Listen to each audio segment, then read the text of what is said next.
Olá, esse é mais um programa Red Pill News no YouTube. Nos nossos programas aqui no nosso canal do Red Pill News no YouTube, nós costumamos fazer a análise de reportagens jornalísticas. Também fazemos a decodificação dessas reportagens, de maneira que os leitores possam entender, vamos dizer assim, o subtexto ou o contexto como essas notícias foram fabricadas e redigidas e assim compreender melhor ter instrumentos melhores para fazer a sua interpretação correta da notícia. E, por fim, também nós dedicamos espaço aqui à tradução de reportagens do exterior, que não são, de maneira nenhuma, comumente traduzidas aqui para o público no Brasil. Então, nós fazemos isso, nós traduzimos essas reportagens com temas diferentes, com assuntos que não são costumeiramente tratados aqui, como nós fizemos no programa passado sobre o Twitter Files, né? A liberação dos arquivos do Twitter, que propiciou que se descobrisse que havia uma censura muito grande e até um conluio entre a administração Joe Biden, o FBI e os antigos administradores do Twitter para censurar determinados tipos de conteúdo. Hoje, no nosso Red Pill News, nós vamos tratar de uma notícia que saiu publicada agora recentemente, pelo site da revista Carta Capital. E a nossa pergunta aqui, como nós sempre começamos, é por que a revista Carta Capital acabou optando por fazer uma propaganda e não praticar o bom e velho jornalismo, e temos certeza aí que a equipe da Carta Capital, com seus profissionais, é muito capaz de fazer. Mas, como nós vamos poder observar no texto produzido pelos profissionais da publicação, realmente isso não aconteceu nesse caso. Infelizmente, não aconteceu. E nós vamos aqui, poderíamos anotar mais ou selecionar mais itens de análise, mas tentamos cada vez mais reduzir aí o tempo do nosso vídeo. Sabemos aí que as pessoas têm seu tempo escasso, então nós vamos direto ao ponto e resumimos e vamos nos dedicar aos pontos principais que fazem dessa reportagem um problema para o jornalismo. Identificamos aí, portanto, três pecados capitais da reportagem da Carta Capital. E o que esses três pecados capitais, na prática, eles produzem? Eles produzem um efeito de que não parece que nós estamos lendo uma reportagem tradicional jornalística, e sim um press release. O que é um press release? Press release é um termo usado que poderia ser traduzido como comunicado à mídia. É um texto que assessores de imprensa contratados por empresas, contratados por governos, eles escrevem textos, obviamente, favoráveis, elogiosos a essas empresas, a esses governos, para esse assessor de imprensa divulgar para os meios de comunicação. Então, a brincadeira é essa, né? Existe uma brincadeira entre jornalistas que, quando uma reportagem é muito, né, publicada num veículo da grande mídia, muito elogiosa, ou tem muito pouca crítica sobre uma determinada empresa, sobre um determinado governo, a impressão é que não se está lendo uma notícia, uma reportagem, sim um press release, que se publicou o press release lá. E aqui nós vamos ter um exemplo disso, mais ou menos com essa reportagem aqui que saiu agora na Carta Capital, precisamente no dia 17, no último domingo. Nós estamos aqui, já publicamos no próprio dia 17 a nossa análise no nosso site, no nosso blog. Quem quiser ler em mais detalhes, detalhes que nós não vamos passar por aqui, está lá no nosso blog, Red Pill News, e já está lá desde domingo a publicação. E hoje fizemos, né, estamos fazendo o vídeo para ser colocado aí de uma maneira mais sucinta a nossa análise. Em primeiro lugar, acho que o primeiro pecado da revista Carta Capital é uma manchete, e aí nós tivemos até que usar um neologismo, né, para poder abarcar, vamos dizer assim, o excesso de adjetivos nessa manchete. É uma manchete adjetivizada. Vocês podem ver aqui do lado direito da tela. Na Palestina, Mauro Vieira classifica como ilegal e imoral a ação de Israel em Gaza.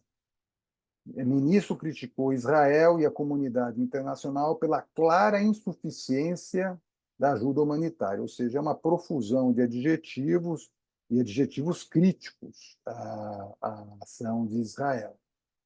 Não fosse por outro motivo, mas assim, não são adjetivos, vamos dizer, podemos usar adjetivos leves, mesmo não negativos, mas leves, e podemos usar adjetivos pesados, né?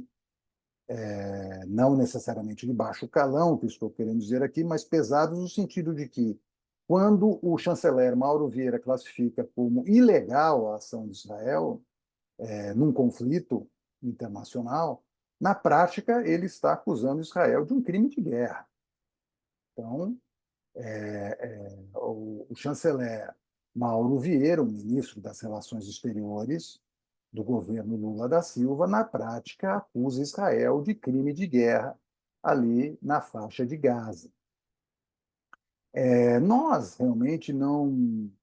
Ele não fica, na verdade, só nessa crítica, né? O ministro ele vai além, ele critica a, a, a clara insuficiência da ajuda humanitária. Essa já é uma crítica velada, é uma crítica velada à ONU, a Organização das Nações Unidas. Na visão que tem um grau de interpretação nosso, na visão do chanceler, parece que o chanceler Mauro Vieira acredita que a ONU deveria ter uma ação mais efetiva na região. O que ele quer dizer com isso, nós não sabemos. Paralisar o conflito, condenar Israel, garantir um corredor humanitário, não sabemos, não foi especificado nessa reportagem. E como nós não temos o conhecimento do teor completo do discurso do ministro, também não podemos saber se ele entrou nesses detalhes. E, e, e podemos inferir uma coisa, pelo menos, que a escolha desse trecho por parte dos jornalistas é um forte endosso da própria linha editorial da revista Carta Capital, a visão de que o Estado de Israel seja um criminoso de guerra. Do jeito que foi colocado aqui, à primeira vista, aparece que a linha editorial da revista Carta Capital considera Israel um país, um Estado criminoso de guerra. O segundo pecado que nós identificamos nessa reportagem é a negação de uma manchete informativa. Antigamente, o jornalismo informativo era o jornalismo preponderante. Obviamente, depois, com o jornalismo de revistas, com o surgimento da revista Time nos Estados Unidos, da revista Veja no Brasil, depois a própria da Isto o jornalismo, vamos dizer assim, interpretativo ganhou força. Então, aí havia uma certa permissão para se editorializar um pouco a reportagem, mas não transformá-la totalmente numa reportagem opinativa ou não informativa, que não é o caso aqui, né? Aqui nós podemos perceber que havia possibilidade, né, da escolha de uma manchete mais informativa, em vez de uma clara manchete opinativa, né? Parece até um título de um artigo e não um título de uma notícia. Basta ler aqui o texto, como começa a reportagem da revista Carta Capital. Nós temos o lead. O lead é como nós, jornalistas, é o jargão que nós, jornalistas, usamos para o primeiro parágrafo de uma reportagem que deve conter as informações principais. Então, vamos lá ao primeiro parágrafo, o lead. O ministro das Relações Exteriores, Mauro Vieira, classificou neste domingo 17 como ilegal e imoral as iniciativas de Israel que negam comida, água e medicamentos a civis em Gaza. O chanceler está em Ramallah, capital da Autoridade Nacional Palestina. Agora vamos para o sublide. Sublide é como nós chamamos o segundo parágrafo de uma notícia, e que deve conter assim, as informações fundamentais, adicionais, complementares ao primeiro parágrafo, ao lead. Vieira participou da cerimônia de outorga ao presidente Lula do título de membro honorário do Conselho dos Curadores da Fundação Yasser Arafat. Para quem não sabe, a Yasser Arafat foi por muitos anos o líder da Autoridade Nacional Palestina, uma figura, para dizer o mínimo, controversa, para alguns um líder humanitário, para outros um líder terrorista. Então, assim, é uma figura, no mínimo, controversa na história aí da Palestina e desse conflito entre Israel e os palestinos. Mas esse segundo parágrafo revela o real motivo por que o chanceler Mauro Vieira estava no Oriente Médio. E então, em vez da manchete que foi escolhida, a manchete na Palestina, Mauro Vieira classifica como ilegal e imoral a ação de Israel em Gaza, havia a possibilidade de um título mais informativo, como que está aqui no segundo parágrafo. Por exemplo, assim: Mauro Vieira participa de cerimônia de prêmio da Fundação Yasser Arafat, dedicada ao presidente Lula. E depois se citaria aí o teor do discurso do ministro, né, que seria aí o teor mais assim das opiniões do ministro acerca do conflito que está agora ocorrendo. Né? E, na verdade, é esse o motivo que levou o ministro a Ramallah, foi, ou seja, a receber esse prêmio aí, em lugar do presidente Lula da Silva, né? Porém, a escolha editorial dos jornalistas da Carta Capital não foi por essa informação, pelo principal motivo do ministro estar lá, e sim pelas alegadas iniciativas de Israel em negar comida, água e medicamentos a civis, ou seja, acusar Israel de crime humanitário e de crime de guerra. E, por fim, nós deixamos sempre para o final o melhor, né? Ou talvez o pior, né? O pior pecado capital da revista Carta Capital nesta notícia acerca da participação do chanceler Mauro Vieira nessa cerimônia de premiação do presidente Lula da Silva, né? Da Fundação Yasser Arafat, na cidade de Ramallah. É, Acontece que essa, esse texto no site da revista Capital, ele não, como já foi dito anteriormente, ele não é um artigo de opinião, ele é uma notícia, está lá como uma notícia.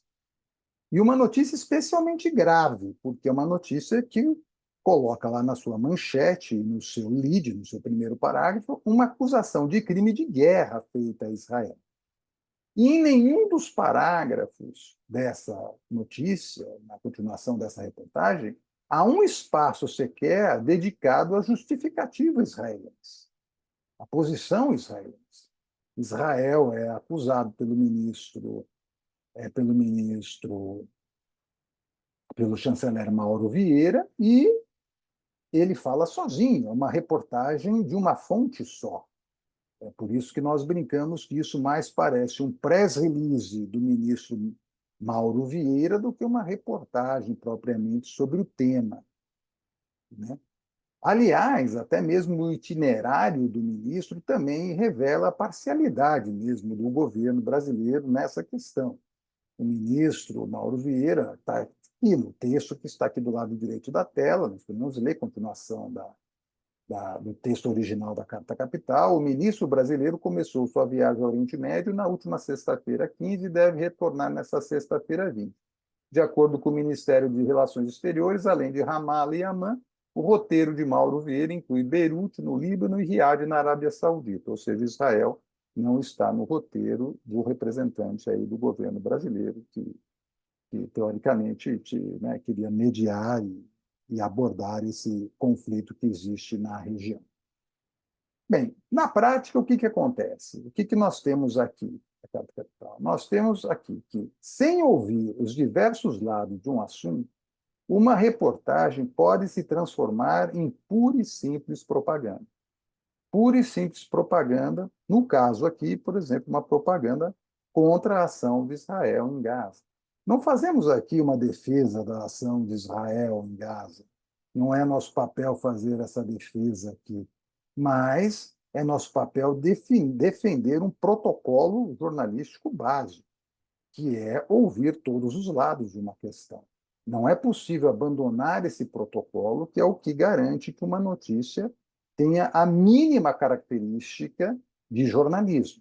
Se ela não tiver essa mínima garantia de jornalismo, ou seja, né, escutar os diversos lados de um assunto, de um conflito, então isso é simplesmente uma propaganda e não mais uma notícia jornalística.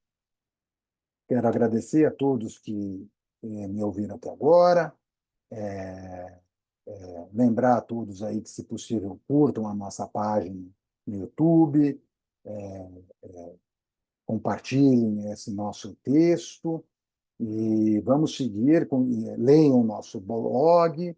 Não esqueço também que temos um canal no Twitter, onde nós atualizamos aí todas as nossas checagens, todas as nossas decodificações, todos os artigos que nós traduzimos. Então, eu quero aqui agradecer mais uma vez e até mais.